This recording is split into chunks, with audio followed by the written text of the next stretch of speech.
Que bom podermos estar na casa do Senhor para adorar ao Senhor. Quero convidar a igreja a abrir suas Bíblias no livro dos Salmos, no Salmo 100, mais precisamente. Salmo 100. Diz assim a palavra do Senhor: celebrai com júbilo ao Senhor todas as terras. Servi ao Senhor com alegria, apresentai-vos diante dele com cânticos. Sabei que o Senhor é Deus, foi Ele quem nos fez, e dele somos. Somos o seu povo e rebanho do seu pastoreio.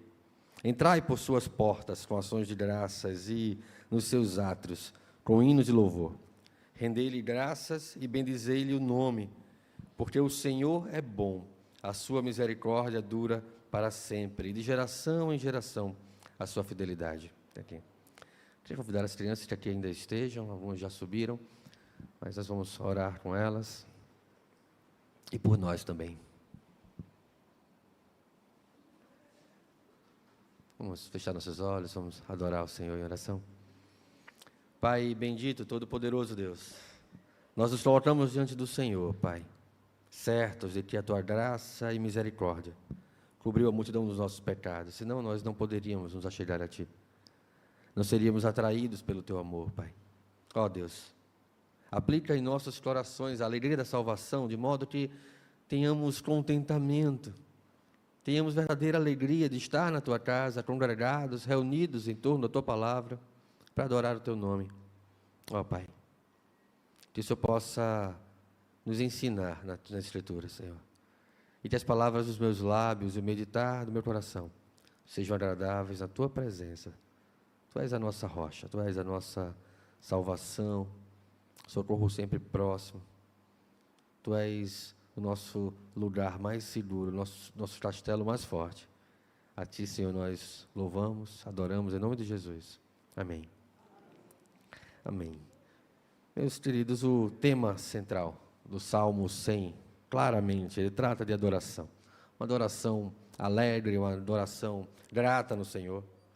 Reconhecendo que Cristo é o nosso pastor, é o nosso Senhor, Deus é o nosso Senhor, aqui mais precisamente no Salmo, e exortando todas as nações, todos os povos, todo o povo de Deus espalhado, a se juntar em adoração.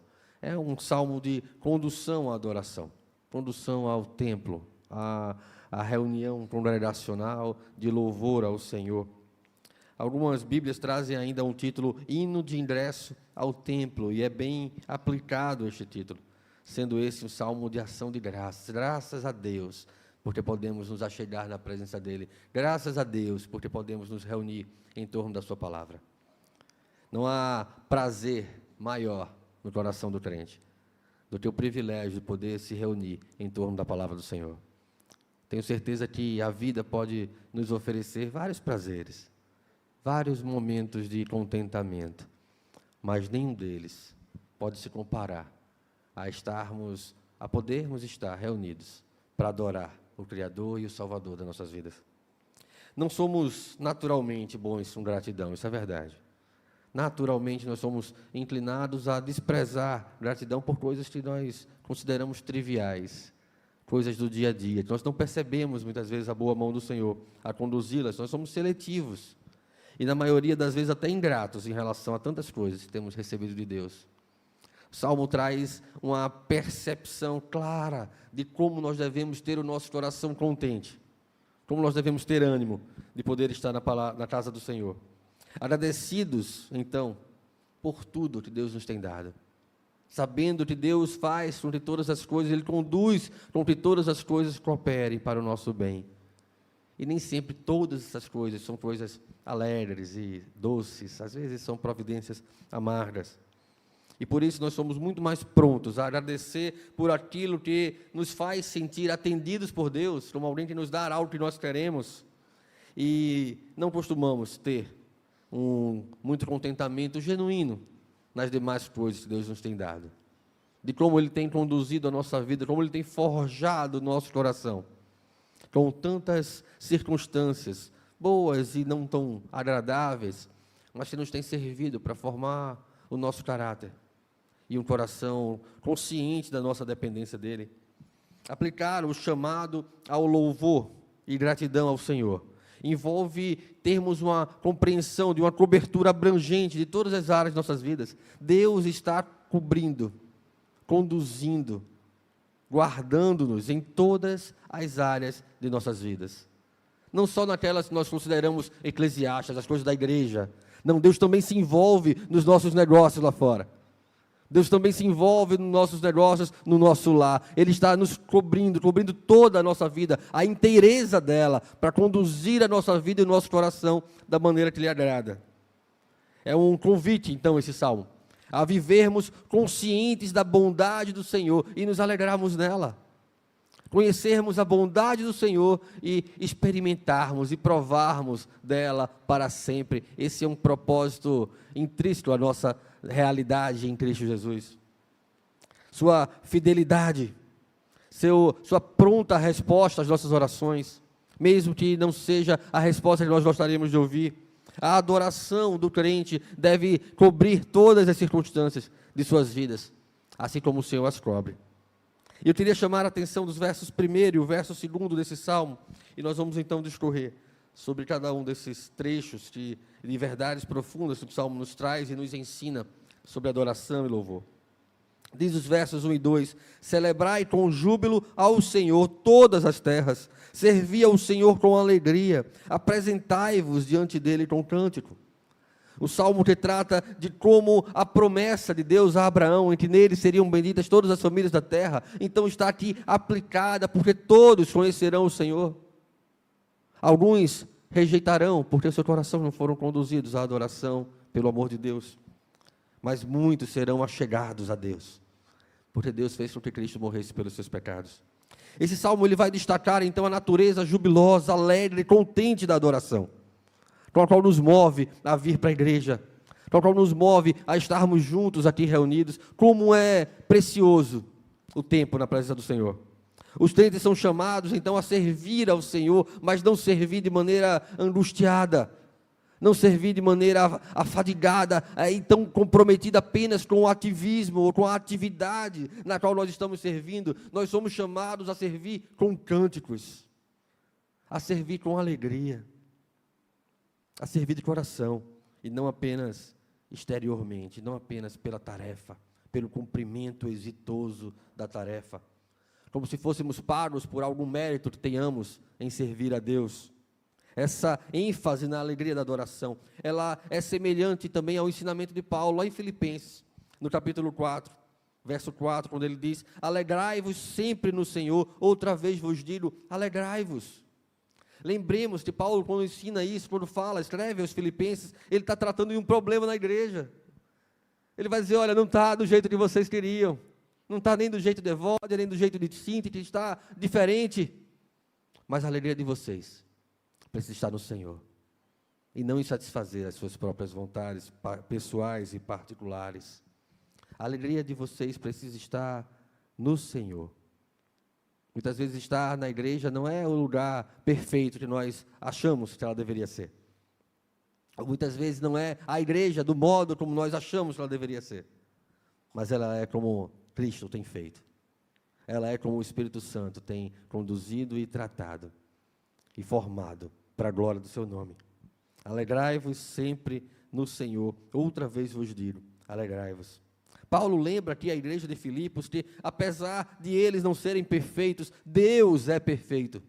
Apesar de eles estarem passando ou estarem sujeitos a passar por perseguições duras, por dores, e até aquelas dores da alma, as perdas e as nossas inconstâncias nos comprometem emocional e espiritualmente, mas Deus é e sempre será um socorro bem presente. A alegria não está nas circunstâncias, a alegria que então o salmista nos convida, na qual fundamentar a nossa adoração, é uma alegria que está fundamentada, alicerçada por aquilo que o Senhor é e o que Ele promete ser para nós. A alegria cristã, ela é independente dos acontecimentos, porque a sua fonte, ela continua na presença de Cristo Jesus. Sempre estarei convosco, promessa do Senhor para nós. Cristo, então, nos dá essa esperança, esse cuidado certo, esse cuidado pronto. Essa é a razão pela qual o cristão nunca perde a alegria. Nunca, jamais pode perder a Cristo, porque nada pode nos separar do seu amor. Nem a espada, ou seja, a morte, nem as privações ou provações, nem as angústias, nem perseguições. Nada pode nos separar do amor de Deus. Os versos 1º e 2º nos convidam, então, a essa adoração sincera, fundamentada no Senhor. Um serviço sempre pronto, com alegria, com contentamento em Deus. Esse deve ser, então, o coração do crente conduzido à reunião no templo para adorar ao Deus vivo e verdadeiro das nossas vidas. Quantas coisas tem feito o Senhor por nós? Em quantas circunstâncias o Senhor se tem mostrado presente em nossas vidas? E em tantas outras que nós nem percebemos. O Senhor nos tem dado livramento. O Senhor nos tem dado sustento, emprego. O Senhor nos tem dado a alegria de experimentar momentos tão prazerosos em uma terra corrompida por causa do pecado. O Senhor é bom, em todo o tempo, o Senhor é bom. Os versos 3 e 4 vai dizer: sabei que o Senhor é Deus. Foi Ele quem nos fez e somos dele. Somos o seu povo, rebanho do seu pastoreio. Entrai por suas portas com ação de graças e nos seus átrios com hinos de louvor. Rendei-lhe graças e bendizer-lhe o nome. Eu gosto esses versos 3 e 4, porque eles trazem para mim a imagem do Salmo. E a imagem do Salmo, ela se assemelha muito com a imagem do Salmo 23, onde nós conhecemos, decorado, pelo menos eu tenho certeza que a maioria da igreja, que o Senhor é o meu pastor, e eu não tenho falta de mais nada, nada me faltará. O Salmo, ele vai enfatizar a relação entre Deus e o seu povo, nesses 2 versos. Ele vai mostrar que Deus é o Criador, Ele nos fez, Ele nos guia, Ele cuida de nós. Isso tem a ver com a identidade, isso tem a ver com aquilo que nós somos em Deus, com aquilo que Deus tem feito em nós e através de nós. Então nós temos aqui o Senhor apresentado como um bom pastor, se relacionando e ensinando, como João então descreve, que Jesus também o fez no capítulo 10, verso 11, onde ele se apresenta como o bom pastor que dá a vida pelas suas ovelhas. Há alguns cuidados então em relação a essa imagem. Há certas observações que nós precisamos então ter aqui muito clara. Se o Senhor é o nosso pastor, se o Senhor é um pastor, e nós somos o seu povo, o rebanho do seu pastoreio, nós precisamos saber que ser pastoreado por Deus envolve proteção e cuidado. A imagem do Senhor como nosso pastor, ela imprime um papel de proteção e cuidado do Senhor em relação ao seu povo. Como o pastor cuida das ovelhas, e mais ainda, como Cristo vai dizer, que sendo um bom pastor, que dá a própria vida pelas suas ovelhas. Deus está atento a todas as nossas necessidades.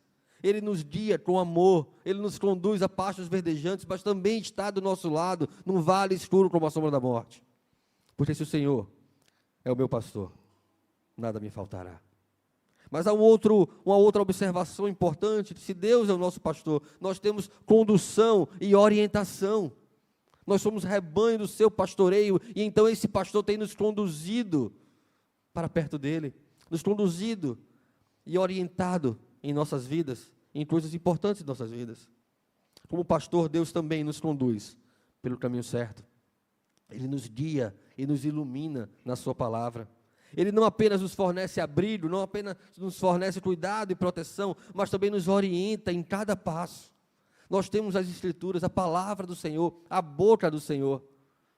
E temos o Espírito Santo que nos ilumina acerca da compreensão, do entendimento de como o Senhor nos ensina, de como o Senhor nos, então, exorta a permanecermos em seus caminhos. O Salmo 23, verso 3, relacionando-se aqui com a imagem do pastor, vai dizer: refrigera a minha alma, guia-me pelas veredas da justiça, por amor do teu nome. Em terceiro lugar, nós temos, tendo Cristo como pastor, tendo o Senhor como pastor de nossas vidas, nós temos identidade e relacionamento. Nós somos conhecidos por rebanho do seu pastoreio. Nós somos conhecidos como ovelhas de Cristo Jesus. O Salmo 100 ressalta que nós somos o povo que foi forjado, foi formado como rebanho do seu pastoreio. E essa imagem destaca o relacionamento que nós temos com Deus, destaca a nossa identidade como ovelhas, cuidadas por um Deus poderoso, capaz de mover o mundo inteiro, para que no tempo e na história, determinado por Ele mesmo, nós viéssemos a conhecê-lo, nós viéssemos a ter o nosso coração quebrantado e quebrado diante do Senhor. Jesus também se apresenta assim, como falei, mostrando a profundidade de seu relacionamento conosco. Ele vai dizer, olha, vocês são minhas ovelhas, eu sou o bom pastor e eu dou a vida por vocês. Eu cuido de vocês. Se Deus não poupou o próprio Filho, escreve Paulo aos Romanos, antes por nós o entregou, não nos dará nele todas as coisas, tudo o que precisarmos. O que Deus não nos daria, o que Deus reteria de nós, que nos seja necessário. Se Deus cuidou do mais difícil, que foi entregar o próprio Filho, certamente Ele cuidará de cada uma das nossas necessidades. Por último, esses versos 3 e 4, apresentados, então, nós como ovelhas, Deus como pastor, remete à confiança e dependência. Não basta apenas saber que Deus é proteção e cuidado, não basta saber que na sua palavra nós temos condução, não basta saber que nós somos chamados por ovelhas deles, mas nós devemos confiar e depender. E talvez essa seja a lição mais difícil de nós absorvermos em nossas vidas. Assim como as ovelhas confiam inteiramente no pastor para o seu sustento e segurança, somos chamados a confiar em Deus e a depender dele para tudo. Somos chamados a entregar as nossas dificuldades nas mãos dele, certos de que ele está fazendo o melhor para nós. Essa ausência dessa confiança, dessa certeza do que Deus é e do que Ele diz ser, é que nos leva a ficarmos angustiados, a termos medo, a nos sentirmos apreensivos acerca do futuro, das coisas que estão acontecendo à nossa volta. É quando o nosso entendimento fica turvo em relação a Deus, nós deixamos de confiar. E nós começamos a ser tomados pela dúvida, será que vai acontecer? Será que Deus está mesmo no controle? Será que Ele está realmente cuidando de nós? Será que Ele realmente está atento a cada detalhe da minha vida? E então a dúvida nos torna incrédulos em relação às promessas do Senhor. Provérbios, capítulo 3, versos 5 e 6, nos lembra, confia no Senhor de todo o teu coração, e não te estribes no teu próprio entendimento. Confia no Senhor com toda a tua alma. Confia no Senhor com todas as tuas forças. Entrega as tuas forças ao Senhor. E Ele vai potencializá-las. Porque nós não temos condições de suportar os dias maus sem as armaduras do Senhor. Sem estarmos revestidos com o Deus forte e poderoso. A imagem do Senhor como pastor é uma metáfora rica, profunda. Ela permeia outras passagens na Bíblia, como nós vimos algumas. E ela nos convida a reconhecer a sua soberania. Deus governa sobre tudo. Seu amor, seu cuidado constante em nossas vidas. O salmista nos apresenta um Deus todo-poderoso, que nos tem por rebanho do seu pastoreio. É como o salmista do Salmo 121, que ele olha para os montes, de onde me virá o socorro vem do Senhor, e vem do Senhor. Porque o Senhor está sempre pronto. É um socorro bem presente, sempre pronto a nos ajudar. Ele também nos desafia, então, a cultivar uma relação de confiança, de ovelha com esse pastor. Se nós queremos ter Deus como pastor de nossas vidas, nós devemos nos portar como ovelhas. Nós devemos obedecer à voz do nosso pastor. Conhecer o nosso pastor. E então segui-lo. Nós precisamos reconhecer a nossa necessidade da sua orientação e da sua proteção. Então, nos versos 5 e 6 do Salmo 100, o salmista escreve, porque o Senhor é bom e eterna a sua misericórdia, e a sua fidelidade estende-se de geração em geração. Há um paralelo importante aqui. A bondade do Senhor está relacionada à sua fidelidade. A eternidade de sua misericórdia está relacionada à extensão dessa fidelidade de geração em geração. O Senhor promete conosco um pacto, uma aliança, uma relação pactual, carregada de promessas. carregada de bênçãos, nas quais nós podemos descansar e confiar. O salmista, ele encerra da melhor maneira possível a verdade desse salmo. Se nós devemos celebrar, nós devemos ter alegria diante do serviço do Senhor, nós precisamos acreditar que nós somos rebanho do seu pastoreio, e aí há um motivo claro para isso, é porque o Senhor é bom. Porque o Senhor é bom. Porque as suas misericórdias cobrem a multidão dos nossos pecados. Porque nós dependemos totalmente das misericórdias do Senhor, sem as quais nós seríamos consumidos diante da arrogância do nosso próprio coração. Porque o Senhor é bom e eterna a sua misericórdia e a sua fidelidade de geração em geração. O Salmo encerra reafirmando a bondade, misericórdia, a fidelidade de Deus. Essa verdade, ela tem eco nas Escrituras. Nós aprendemos a adorar a Deus pela sua bondade, pela sua misericórdia, pela sua fidelidade. Em Lamentações, o profeta escreve no capítulo 3, versos 22 e 23, dizendo que as misericórdias do Senhor se renovam a cada manhã. As misericórdias do Senhor são a causa de não sermos consumidos. Há muitas pessoas, muitos crentes, homens cheios de fé e de Deus em suas vidas, que escreveram sobre a bondade do Senhor, e eu queria trazer algumas frases curtas de alguns homens de Deus ao longo da história. John Owen, falando sobre a bondade de Deus, ele diz: a bondade de Deus é tal que, embora não tenhamos merecimento algum, Ele ainda assim derrama suas bênçãos sobre nós. Richard Sibbes, outro puritano, homem de Deus, temente ao Senhor, ele escreve que a bondade de Deus é como um farol que ilumina o caminho dos seus filhos, mesmo em mais densas trevas. A imagem de Deus nos conduzindo no vale escuro como a sombra da morte é presente nas palavras de Sibbes. Matthew Henry vai dizer que a bondade de Deus é a razão pela qual podemos confiar que, independente das circunstâncias, Ele está sempre trabalhando para o nosso bem. John Bunyan, autor do Peregrino, ele vai dizer que a bondade de Deus nos sustenta quando estamos fracos e nos fortalece quando estamos cansados.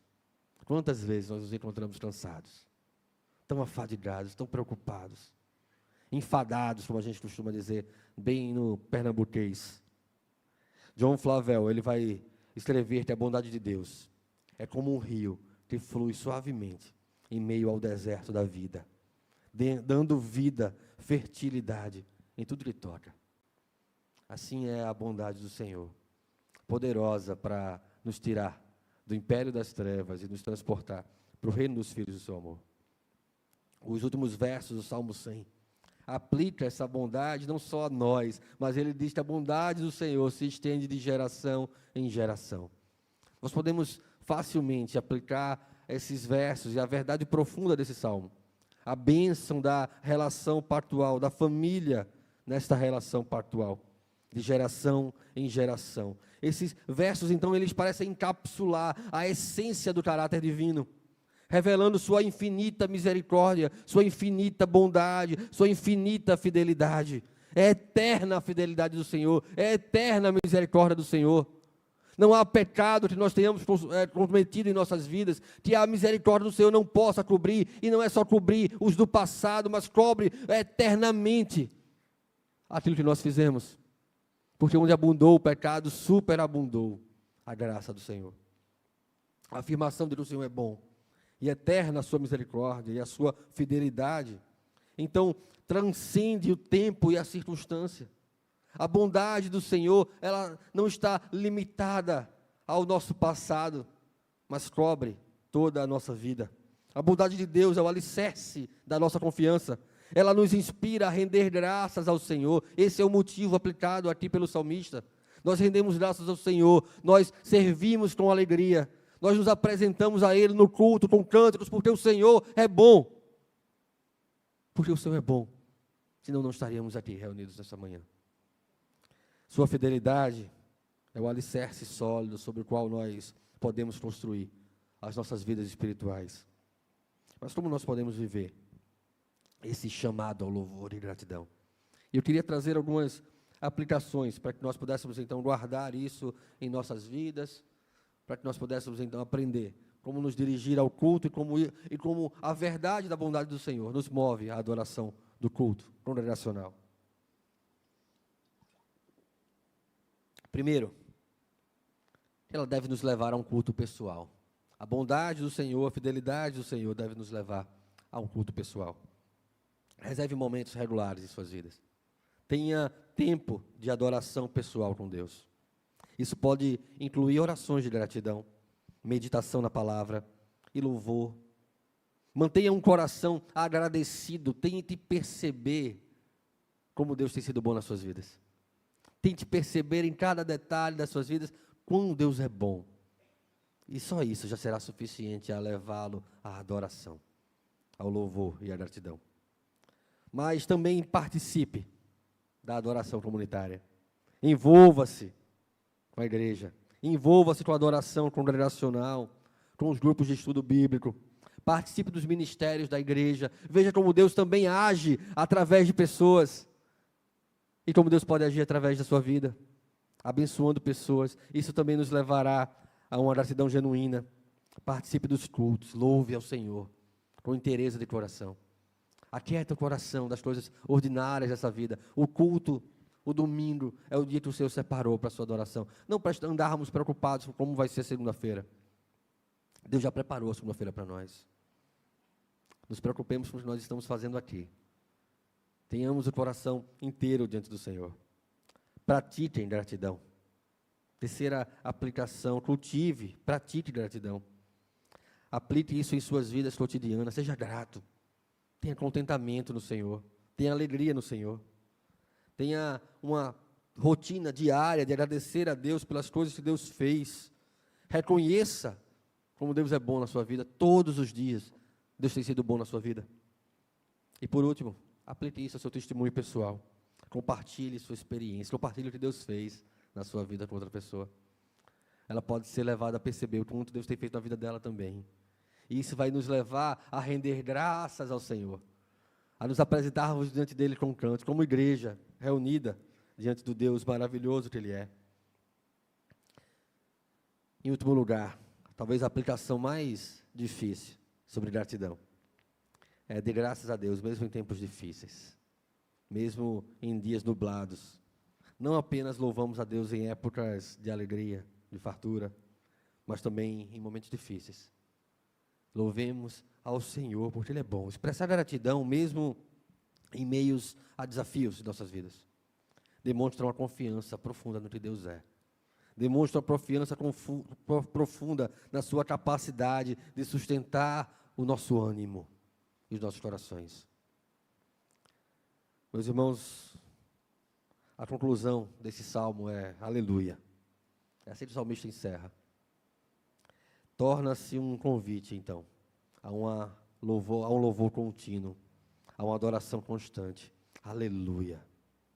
Nós possamos nos colocar diante de Deus com alegria, independente das circunstâncias. Não esteja nas circunstâncias a nossa motivação de adorar o Senhor. Nós possamos nos colocar diante de cada louvor, de cada oração que fazemos nesse lugar, com alegria e interesse de coração. Aleluia. O Senhor é bom e a sua misericórdia dura para sempre. Louvado seja o nome do Senhor. Fechar nossos olhos, vamos orar ao Senhor nesse momento.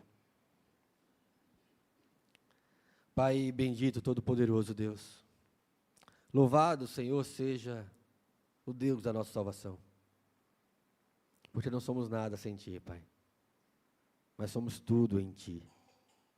Conduz assim, Senhor, nosso coração, a nos alegrarmos e termos contentamento em tudo, porque assim, Senhor, seremos mais gratos, reconhecendo que o Senhor tem sido bom conosco, reconhecendo que o Senhor tem cuidado de nós, a nossa reunião, a nossa congregação, reunida aqui para Te adorar, fará isso com alegria, com constância, com motivação, porque o Senhor e a Tua bondade têm coberto a multidão das nossas inconstâncias. E nós Te louvamos, porque as Tuas misericórdias não têm fim. Porque se tivessem, Senhor, certamente, o nosso muito pecado já teria esgotado toda ela. Mas a misericórdia do Senhor não tem fim. Louvado seja o nome do Senhor, em nome de Jesus. Amém.